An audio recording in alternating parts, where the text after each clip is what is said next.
Bene, io questa sera in realtà sono qui per confessare di essere uno stoico, no? Ed è per questo che ho passato un terzo della mia vita da urologi. Dai, grazie per l'empatia, che probabilmente è provenuta dalle persone più lontane dall'essere citate in un necrologio. Comunque, facendo una rapida carrellata dei patemi vissuti a livello intestinale, partiamo a 18 anni con una diarrea con spruzzo che in patologia chiameremo IVA Zanicchite, seguita da una prostatite, da una cistite, da emorroidi, che voi direte questo è un espediente comico, cabarettistico, non reale. No, questa è la prova, queste sono la crema che utilizzerò questa sera, te la lascio poi se me la ridai alla fine della serata in questo espediente dadaista. Diciamo che ho passato talmente tanto tempo da urologi che potrei dire che il mio sfintere anale ha visto più dita di mano di un'ottava di pianoforte, di Bollani. Io ho talmente tanto il trauma che mi sogno la notte di essere intervistato da Luciano Honter su Medicina 33 con lui che mi chiede quali sono i benefici di un check costante alla prostata. Questo.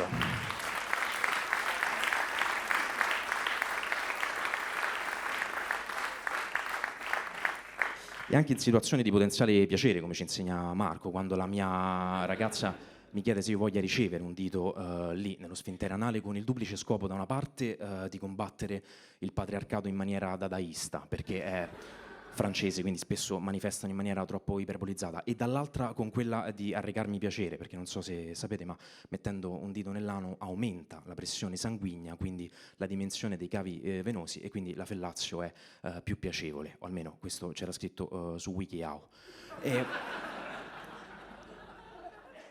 E anche in questo caso non me la riesco a godere perché la richiamo ad un trauma. E voi direte, ma cos'ha a che fare tutto questo con l'essere uno stoico? Beh, bisogna capire chi sono gli stoici prima che gli stoici esistessero. Infatti chi è il modello degli stoici? Socrate, uno che nella Grecia attica ridicolizza le basi metodologiche del sapere. Il governo si incazza, il popolo pure.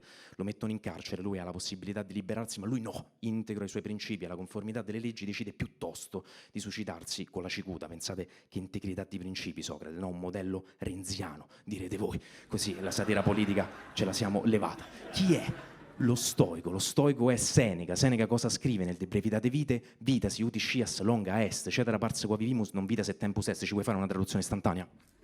No, questa è la ragione per cui l'intelligenza artificiale ci sostituirà, no? Quella diciamo un po' i nigeriani 2.0, direbbero Mario Giordano and the rest of the bro. Ora,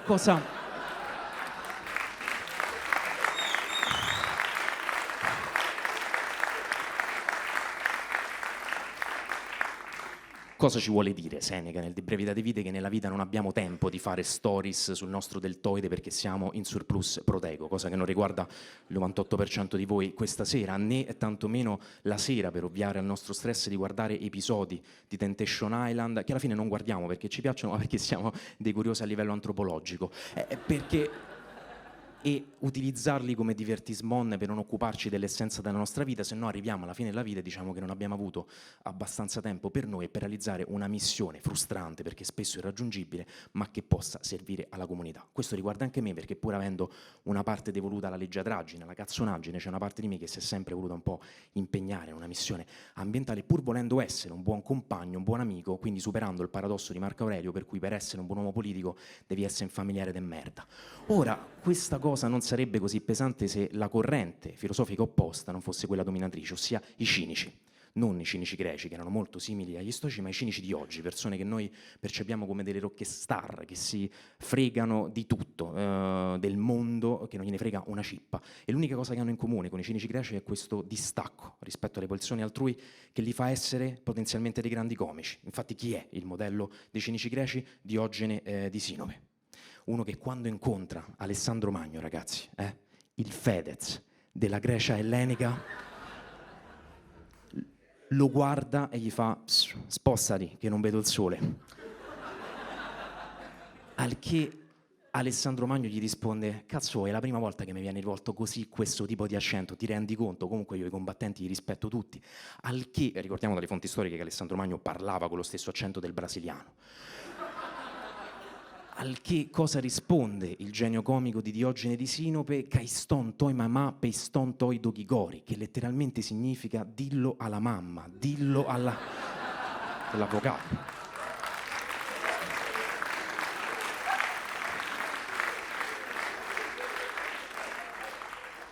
Insomma, i cinici è gente che gira nuda soltanto con un mantello e un bastone dicendo che la masturbazione è l'unica cosa di cui abbiamo bisogno. Sono i precursori del fetish senza, voglio dire, una passione particolare per i piedi. Poi non sappiamo se Diogene abbia mai chiesto una foto dei piedi a Plutarco, però capite che vivere da stoico è più difficile che da cinico. C'è qualche amico che mi dice: Fille, ma non saresti voluto rinascere anche tu così? Io dico no, perché come diceva Calderon della Barca, rinnegare la natura con cui si è nati è la cosa più stupida che si possa pensare, o almeno questo c'era scritto su aforismi.com. Quindi io morirò da stoico con un pacchetto di Modium in mano. Ecco, questo è.